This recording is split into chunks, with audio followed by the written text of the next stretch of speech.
Very good morning, students. Today we start another important series related to farm machinery and power engineering, which are very useful for the competitive exams. तो हम कुछ important questions का इसमें discuss करेंगे जो आपकी competitive exams के लिए important हैं, जो एज इंजीनियरिंग सब्जेक्ट से पूछे जाते हैं. Let's start to solve the questions related to farm machinery. जैसे कि इसमें पहले क्वेश्चन में बोला गया है कि a modern tillage system that aims to reduce tillage to the minimum necessary for a good seed bed is called.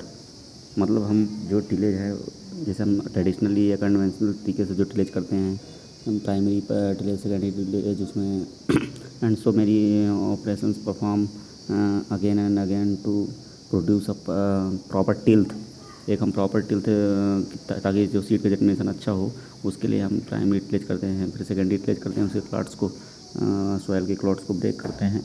जिससे क्या होता है, हमारे पैसे का भी लॉस होता है, टाइम को भी लॉस होता है. तो उसको सेव करने के लिए हमने कुछ अनदर टिलेज प्रैक्टिसेस का फॉलो करना चालू किया, जिनको मॉडर्न टिलेज प्रैक्टिसेस कहते हैं. तो इसमें पूछा है वो कौन सा है जिसमें मिनिमम हमको टिलेज करना पड़े और सीड बेड भी हमारा अच्छा हो जाए. तो जीरो टिलेज में एक्चुअली क्या होता है, इसमें टिलेज हम करते ही नहीं हैं. इसमें विदाउट जो हमारा रेसिड्यू होता है उसको विदाउट डिस्टर्ब किए हम डायरेक्टली सोइंग करते हैं. और जो कन्वेंशनल टिलेज है उसमें तो मैंने अर्लियर भी आपको बता ही दिया कि उसमें प्राइमरी टिलेज करते हैं, फिर उसके टिल्थ को प्रॉपर बनाने के लिए, प्रॉपर सीड बेड के लिए फिर सेकेंडरी टिलेज करते हैं. तो ये कन्वेंशनल टिलेज के अंदर आ गया. तो इसमें बोल रहा है कि to reduce tillage to the minimum. तो इसमें इसका आंसर हो जाएगा मिनिमम टिलेज. इसमें जितने में हमारा क्रॉप इस्टेब्लिशमेंट के लिए हो जाता है उतना पर्याप्त हम टिलेज करते हैं. तो इसका आंसर हो जाएगा सी. दूसरा क्वेश्चन बोल रहा है conservation tillage system must leave at least what percentage of the soil surface covered with the crop residue after planting. मतलब हम प्लांटिंग करने के बाद उसमें कितना क्रॉप रेसिड्यू छोड़ दें, तो जिसको हम कंजर्वेशन टिलेज सिस्टम होता है. जैसे कि हमारा जीरो टिलेज हो गया, मिनिमम टिलेज हो गया, रिड्यूस टिलेज हो गया. These are the modern techniques to used in a tillage system to conserve our moisture. तो इसमें कुछ क्रॉप रेसिड्यू को भी उसके ऊपर छोड़ते हैं. तो कितना परसेंट क्रॉप रेसिड्यू उसके ऊपर छोड़ देंगे प्लांट करने के बाद कि कंजर्वेशन टिलेज कराएगा, तो 30% करते हैं. अगर हम जो हमारा फील्ड है, अगर उसमें क्रॉप रेसिड्यू को 30% तक मैनेज करते हैं और या मेंटेन रखते हैं, तो उसको कंजर्वेशन टिलेज बोलते हैं. क्वेश्चन थर्ड में पूछ रहा है कि which implement use for both primary and secondary tillage. ऐसा कौन सा इम्प्लीमेंट है जिसका हम प्राइमरी टिलेज के रूप में भी यूज करते हैं और सेकेंडरी टिलेज के रूप में भी वो करते हैं. MB plough, disc harrow, disc plough, rotavator. तो पहले तो ये जान लो कुछ टिलेज इम्प्लीमेंट होते हैं. प्राइमरी टिलेज का मतलब जिसको फर्स्ट टाइम बैरन लैंड में टू ओपन द सॉइल, जिसको हम फर्स्ट टाइम सॉइल को ओपन करने के लिए यूज़ करते हैं, उसको बोलते हैं प्राइमरी टिलेज. और इसमें जो टिलेज इम्प्लीमेंट्स यूज होते हैं उनको बोलते हैं प्राइमरी टिलेज इम्प्लीमेंट्स. जैसे कि देसी प्लाऊ हो गया, डिस्क प्लाऊ हो गया, क्या नाम, एमबी प्लाऊ हो गया, चीजल प्लाऊ हो गया, देसी प्लाऊ हो गया. These are the implements are called primary tillage implement because these are used in the first time to open the land. और सेकेंडरी ऑपरेशंस क्या होते हैं, सेकेंडरी टिलेज क्या होते हैं. सेकेंडरी टिलेज का मतलब होता है जो हमारे क्लॉट्स होते हैं सॉइल के, उनको ब्रेक डाउन करने के लिए या फाइनर ऑपरेशंस के लिए जो हम इम्प्लीमेंट्स का यूज़ करते हैं, उनको सेकेंडरी टिलेज का यूज करते हैं, बोलते हैं. जैसे कि हैरोज हो गया, रोटावेटर हो गया, कल्टीवेटर हो गया. These are the secondary tillage implements. तो इसमें बोला है कि जिसका हम प्राइमरी के रूप में भी यूज करते हैं और सेकेंडरी के रूप में, तो ये होता है रोटावेटर.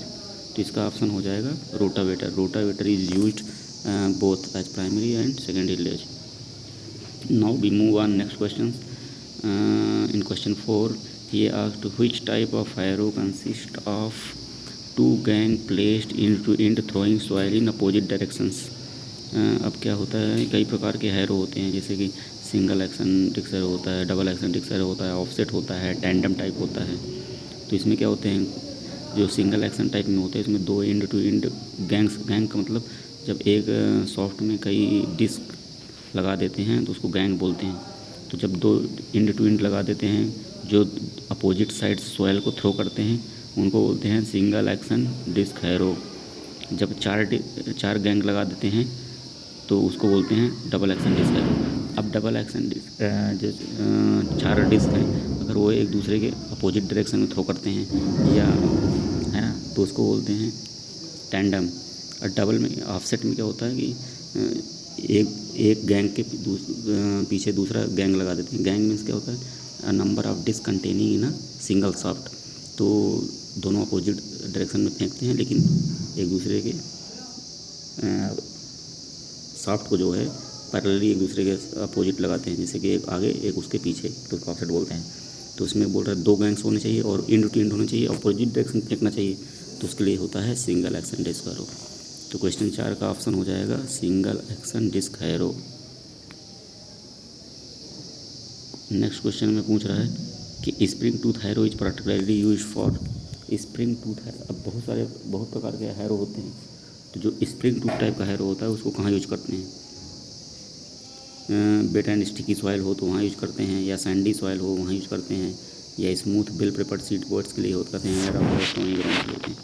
तो जहाँ पर हमारी सॉइल में स्टोन्स होते हैं, पेबल्स होते हैं, तो ऐसी सॉइल के लिए यूज फिर हम वहाँ पर स्प्रिंग टूथ हैरो का यूज करते हैं। तो क्वेश्चन 5 का आंसर क्या हो जाएगा? बी। क्वेश्चन 6 में बोल रहा है कि no till planter use for which operation.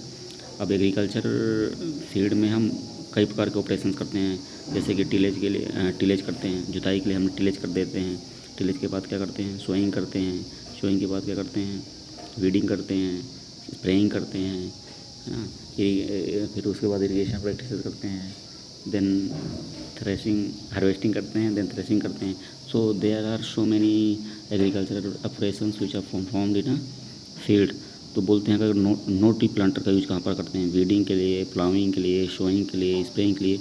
तो नो टिल प्लांटर का यूज हम सोइंग के लिए करते हैं। प्लांटर का यूज जनरली हम जो बड़े कोर्स सीड्स होते हैं, जो बड़े बड़े सीड्स होते हैं ना, जैसे पोटैटो हो गया, पोटैटो, इनके सोइंग के लिए हम यूज करते हैं। और जो छोटे सीड्स होते हैं उनके लिए हम सीड ड्रिल यूज कर लेते हैं। तो यहाँ पर नो टिल प्लांटर का बोला है, तो उसके लिए किसका ऑप्शन, इसके लिए कौन सा ऑप्शन सही होगा? ऑप्शन सी होगा। 6 का ऑप्शन सी हो जाएगा। क्वेश्चन 7 में बोल रहा है कि the success of zero tillage largely attributed to the availability of. मतलब जो हम जीरो टिलेज, अभी हमने जीरो टिलेज के बारे में बात की थी, तो बोल रहा है कि वो फेमस क्यों हुआ, या उसकी सक्सेस के उसको सक्सेसफुल किस वजह से माना गया है? क्योंकि जेनेटिकली मॉडिफाइड सीड्स को शोइंग करने में बेटर होने की वजह से, कि इफेक्टिव हर्बिसाइड्स की वजह से, कि प्रिसीजन फर्टिलाइजर की वजह से, कि एडवांस्ड इरिगेशन सिस्टम। तो advance irrigation system is the irrelevant option according to this question. उसमें पूछा है कि जीरो टिलेज की सक्सेस क्यों हुआ, तो ये इसमें से जो हर्बिसाइड्स का यूज है बहुत इफेक्टिव तरीके से हो रहा था, इसलिए क्वेश्चन 7 का आंसर हो जाएगा बी। फादर ऑफ टिलेज किसको बोलते हैं? ये तो सब कोई जानता होगा, जेथरो टुल साहब हैं, उनको बोलते हैं फादर ऑफ टिलेज। क्वेश्चन 9 की अगर हम बात करें, the tillage operation done in field with standing water commonly for rice cultivation. जब हम राइस कल्टिवेशन के लिए जाते हैं तो उसमें वाटर लॉगिंग करते हैं खेत में, और फिर उसके बाद जो चर्निंग करते हैं ना वाटर में जो टिलेज प्रैक्टिस अप्लाई करते हैं उसको बोलते हैं पडलिंग, उसी को बोलते हैं बेड टिलेज या पडलिंग। तो जब पानी को मतलब मेंटेन करते हैं, जिसको वाटर लॉगिंग कंडीशन बोलते हैं, और फिर उसके अंदर हम टिलेज करते हैं, तो उसको बोलते हैं तो ऐसा क्यों करते हैं? ताकि जो वाटर का पर्कुलेशन है वो रिड्यूस हो जाए, हार्ड पानी क्रिएट हो जाए, तो वाटर नीचे ना जाए, तो जिससे वाटर लेकिंग सिचुएशन हो जाए और वो वाटर हमको काफ़ी टाइम तक मेंटेन रहे उसमें, इसलिए हम पडलिंग प्रोसेस करते हैं। तो the tillage operation done in field with standing water commonly for rice cultivation is puddling. और देखो बेड टिलेज भी बोलते हैं, तो क्वेश्चन 9 का आंसर हो जाएगा A and D, option E, क्योंकि पडलिंग को ही बेड टिलेज बोलते हैं, तो ए एंड डी, तो option E is correct. Question 10 में बोल रहा है कि which part of the MB plough is design to bear the lateral thrust of the side draft. जब हम एमबी प्लाउ का यूज खेत में करते हैं, तो जब उसको खींचने के लिए जो फोर्स का यूज करते हैं ना, तो उसको बोलते हैं ड्राफ्ट, और जो डेप्थ मेंटेन करता है वो साइड ड्राफ्ट की वजह से करता है। तो जो पेनिट्रेशन होता है ना, ग्राउंड में जो पेनिट्रेशन होता है वो शेयर की वजह से होता है। तो इसमें क्या बोल रहा है? Lateral thrust. तो जब हम एमबी प्लाउ को खेत में चलाते हैं, तो जो साइड से जो हमारा फरो वाल होता है उसके साइड से इम्प्लीमेंट पे जो फोर्स लगता है उसको बोलते हैं साइड ड्राफ्ट, उसको बोलते हैं साइड ड्राफ्ट। और उसको बियर कौन करता है? लैंड साइड, मतलब उसके जो फरो वाल हमारा बन जाता है ना, उसके अगेंस्ट साइड थ्रस्ट फोर्स लगता है, तो इम्प्लीमेंट डैमेज ना हो उसको बचाने के लिए उसमें एक कंपोनेंट लगाया जाता है लैंड साइड, जो कि लेटरल थ्रस्ट को बियर करता है ना। मोल्ड बोर्ड क्या करता है, मोल्ड बोर्ड जो हमारा सॉइल होता है उसको लिफ्ट करने में, उसको टर्न करने में, उसको पल्टराइज करने में हेल्प करता है। फ्रॉग क्या होता है, frog is a component of MB plough whose help in attach to the components of MB plough. और एमबी प्लाउ में कई कंपोनेंट होते हैं, हील होता है, शेयर होता है, लैंड साइड होता है, एमबी होता है। तो इन सबको अटैच जिससे करते हैं उस कंपोनेंट को फ्रॉग बोलते हैं। तो इसका ऑप्शन क्या हुआ, according to question of question number 10 the answer is A, क्योंकि उसमें बोल रहा था कि जो साइड से फोर्स लगता है उसको कौन सा पार्ट बियर करता है, उसको बोलते हैं लैंड साइड। तो मैंने चारों के फंक्शन बता दिए, लैंड साइड का क्या फंक्शन होता है, शेयर का क्या होता है, मोल्ड बोर्ड क्या होता है, फ्रॉग क्या होता है। तो इसका ऑप्शन क्वेश्चन 10 का क्या हो जाएगा, आंसर ए। क्वेश्चन नंबर 11 में पूछ रहा है कि what is the disc angle of standard disc plough. जो हम डिस्क प्लाउ यूज करते हैं ना, वो भी दो प्रकार का होता है, स्टैंडर्ड डिस्क प्लाउ और वर्टिकल डिस्क प्लाउ, है ना। तो अब जैसे इसमें बोल रहा है कि स्टैंडर्ड डिस्क का एंगल कितना होता है, तो जनरली ये 42 से 45 डिग्री होता है, और इसी में एक टिल्ट एंगल भी होता है जो कि 15 से 25 डिग्री होता है। तो इन दोनों को याद रखना। मुझे कभी पूछ लेगा डिस्क एंगल कितना होता है, तो डिस्क एंगल 42 से 45 डिग्री रखते हैं। कभी पूछ लेगा टिल्ट एंगल कितना होता है, तो वो 15 से 25 डिग्री। टिल्ट एंगल जो होता है वो डेप्थ के लिए रिस्पॉन्सिबल होता है, और जो डिस्क एंगल होता है वो हमारे बिड्थ ऑफ कट के लिए रिस्पॉन्सिबल होता है। अगर डिस्क एंगल को कम या ज़्यादा करोगे तो हमारी जो बिड्थ ऑफ कट है, जिसको प्लाउ कट करता है प्लाइंग के दौरान, वो कम या ज़्यादा होता है। तो क्वेश्चन 11 का आंसर क्या हो जाएगा, आंसर बी हो जाएगा। क्वेश्चन 12 में पूछ रहा है what is the primary purpose of chisel plough. जैसा कि मैंने अभी बताया था कि प्राइमरी टिलेज इंप्लीमेंट क्या होते हैं, सेकेंडरी टिलेज इंप्लीमेंट क्या होते हैं, तो मैंने उसमें चीजल प्लाउ का नाम लिया था कि chisel plough is a primary tillage implement. तो what is the main function of chisel plough. तो चीजल प्लाउ का जो मेन फंक्शन होता है to break down the hard pan of the soil. जो हमारा सॉयल होता है, क्योंकि जब हमारे पहली बार जब सॉयल की ओपनिंग करते हैं तो उस समय हमको ज़्यादा फोर्सेस लगते हैं या उसको ओपन करने के लिए, तो हमको जो टिलेज इम्प्लीमेंट्स हैं वो ऐसे यूज करने पड़ते हैं जो डीप में भी प्लाविंग करें, और उसको जो हार्ड पैन क्रिएट हो जाती है बार बार प्लाविंग करने से, उसको भी ब्रेक कर दें। तो जो हार्ड पैन होती है टॉप सॉयल की, उसको ब्रेक करने के लिए हम यूज करते हैं चीजल प्लाऊ, ये होता है। तो हमारे चीजल प्लाऊ का मेन पर्पज़ क्या हुआ, to break hard layer beneath the top soil. तो क्वेश्चन 12 का आंसर क्या हो गया, बी। क्वेश्चन 3 में बोल रहा है कि the horizontal component of pulled is called. जब हम किसी इम्प्लीमेंट को खींचते हैं तो देखते होगे जो हिच पॉइंट से जो कंपोनेंट जो हमारा टिलेज इम्प्लीमेंट या जो भी हमें मशीनरी लगी होती है वो कुछ एंगल पे लगी रहती है, तो उस पर एक पुल फोर्स लगता है। तो उस पुल का अगर मैं हॉरिजॉन्टल कंपोनेंट ले लूँगा तो उसको ड्राफ्ट बोल देते हैं। तो उस पुल का वर्टिकल कंपोनेंट ले लूँगा with reference to the ground, तो उसको बोल देते हैं साइड ड्राफ्ट। तो इसमें बोल रहा है कि जो अगर पुल है उसका अगर हॉरिजॉन्टल कंपोनेंट ले लूँगा तो उसको क्या बोलेंगे, ड्राफ्ट। तो क्वेश्चन 13 का कौन सा ऑप्शन हुआ, सी, ड्राफ्ट। हाँ, साइड ड्राफ्ट क्या होता है, इसका वर्टिकल जो पुल होता है उसका वर्टिकल कंपोनेंट को साइड ड्राफ्ट बोल देते हैं। और यूनिट ड्राफ्ट क्या होता है, ड्राफ्ट पर यूनिट एरिया। जब हम किसी इम्प्लीमेंट को यूज करते हैं तो उसके per unit force, per unit area पे कितना फोर्स लग रहा है ना, उसको बोलते हैं यूनिट ड्राफ्ट। तो हमने चारों को देख लिया। Pull is one type of pull type force, ये एक फोर्स होता है, और इसी का हॉरिजॉन्टल कंपोनेंट क्या बोल देते हैं, ड्राफ्ट। इसके वर्टिकल कंपोनेंट बोल देते हैं साइड ड्राफ्ट, और इसके पर यूनिट एरिया पर लगने वाले फोर्स को बोल देते हैं यूनिट ड्राफ्ट। तो according to question horizontal component of pull is called draft. तो मैंने इन चारों को एक्सप्लेन कर दिया।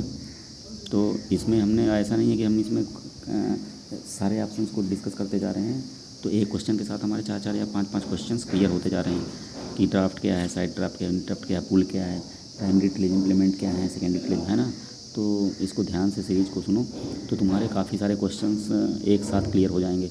और मैंने इसमें कुछ सिलेक्टिव क्वेश्चंस को अडॉप्ट किया है जो कि क्वेश्चंस में बार बार पूछे जाते हैं, और हम एग्ज़ाम में के दौरान हम कंफ्यूज होते हैं कि क्या हो जाएगा। अब जैसे इसमें क्वेश्चन नंबर 4 बोल रहा है the penetration of disc harrow can be increase. जो डिस्क हैरो होता है उसमें अगर उसके थ्रू हम अपने डेप्थ को बढ़ाना चाह रहे हैं तो क्या करते हैं, स्पीड को बढ़ाते हैं, डिस्क एंगल को कम कर दें, कि बेट कट कर ऐड कर दें, कि इनमें से कोई नहीं। अब अगर आप बेट ऐड करोगे तो आप इस बात है वो सक्शन इफेक्ट प्रोड्यूस करेगा, तो पेनिट्रेशन क्या होगा, इंक्रीज होगा। तो आप क्वेश्चन 14 का आंसर क्या हो जाएगा, क्वेश्चन को 14 हो जाएगा आंसर सी। एक सेकेंड,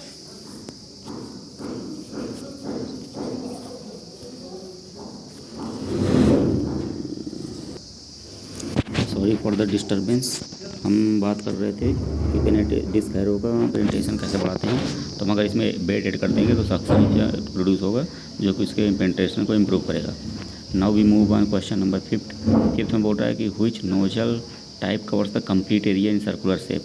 अब बहुत सारी प्रकार की नोजल होती हैं, उनका एक स्पेसिफिक फंक्शन होता है। ये कभी हम जब थ्योरी के लेक्चर से स्टार्ट करेंगे तब बात करेंगे। अब इसमें सिंपली ये पूछ रहा है कि अगर सर्कुलर शेप में कंप्लीट एरिया कवर कर ले तो उसके लिए कौन सा यूज़ करेंगे। तो इसमें हम सॉलिड कोन टाइप का नोजल यूज़ करते हैं, ठीक है। क्वेश्चन नंबर 16 में बोल रहा है कि chisel plough use for to what depth. अभी जैसा कि मैंने बात किया कि जो प्राइमरी टिलेज ऑपरेशन होते हैं जनरली डीप टिलेज या प्राइमरी टिलेज ऑपरेशन उसके किए जाते हैं। तो इसमें हम जनरली जो डेप्थ मेंटेन करते हैं 60 से 70 सेंटीमीटर तक करते हैं। सब सॉइलर में तो 100 सेंटीमीटर तक चले जाते हैं, क्योंकि सब सॉइलर हो गया, सीजल प्लाउ हो गया, ये सब क्या होते हैं डीप जो हार्ड पैन होती है उसको ब्रेक डाउन करने के लिए होता है। इनका पर्पज ही होता है। और जनरली जो हम प्लाविंग करते हैं 15 से 20 सेंटीमीटर में बार बार करते रहते हैं, तो इसीलिए इसके पैन ब्रेक को रिड्यूस करने के लिए, ताकि पर्कुलेशन रेट अच्छा हो, एब्जॉर्प्शन अच्छा हो, तो इसलिए हम इसको यूज़ कर सकते हैं 60 से 70 सेंटीमीटर में, है ना। तो इसलिए chisel plough is use for ploughing to what depth 60 to 70 centimetre. Question number 17 में बोल रहा है which type of nozzles most commonly used for herbicide application. तो हर्बिसाइड एप्लीकेशन के लिए जनरली हम जो नोजल यूज़ करते हैं उसको बोलते हैं फ्लैट फैन नोजल। इसका मतलब अगर वो हर्बिसाइड के लिए पूछ ले कि कौन सा नोजल यूज़ करते हैं, याद रखना फ्लैट फैन नोजल यूज़ करते हैं। अब जब हम स्प्रे करते हैं for the control of beet the droplet size of the spray should be. अब ड्रॉपलेट जब हम केमिकल्स को डालते हैं तो ड्रॉपलेट्स के फॉर्म में डालते हैं, तो उस ड्रॉपलेट्स का कितना जो साइज़ है कितना होना चाहिए ताकि बीट का कंट्रोल अच्छा हो।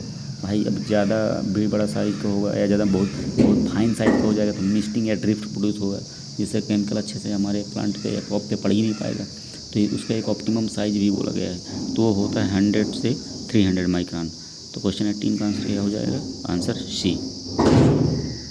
क्वेश्चन नंबर 19 बोल रहा है कि the pump mostly use for irrigation purposes are. जब हम इरीगेशन के लिए पंप का इंस्टॉलेशन करते हैं तो जनरली कौन सा टाइप का पंप ज़्यादा यूज होता है, centrifugal pump, summer jet pump, propeller pump. तो हम ज़्यादा यूज करते हैं सेंट्रीफ्यूगल पंप का, क्योंकि है ना ये देखा गया है कि इरीगेशन पर्पज के लिए जो पंप का यूज़ किया गया है सेंट्रीफ्यूगल पंप यूज़ करते हैं। अगर हमारा वाटर लेवल बहुत नीचे है, वो डेप्थ में है, तो सक्शन हेडअप को ज़्यादा चाहिए, तो उस केस में हम समर्सिबल पंप का यूज़ करते हैं। The useful life electric motor. Useful life का मतलब कितने टाइम के बाद वो जो हम मशीनरी यूज कर रहे हैं, इम्प्लीमेंट्स यूज कर रहे हैं, वो उस यूज करने लायक नहीं बचेगा, तो उसकी कितने साल तक मतलब अच्छे से हम उसको यूज कर सकते हैं। तो जो इलेक्ट्रिक मोटर है उसकी जो यूजफुल लाइफ होती है वो 15,000 घंटे तक मानी गई है। इसी प्रकार इलेक्ट्रिक मोटर की। और जो क्वेश्चन है कि इसका थोड़ा मिसप्रिंट हो गया है, इसमें ये था कि जो ट्रैक्टर होता है हमारा, ट्रैक्टर भी बहुत मेनली यूज होता है।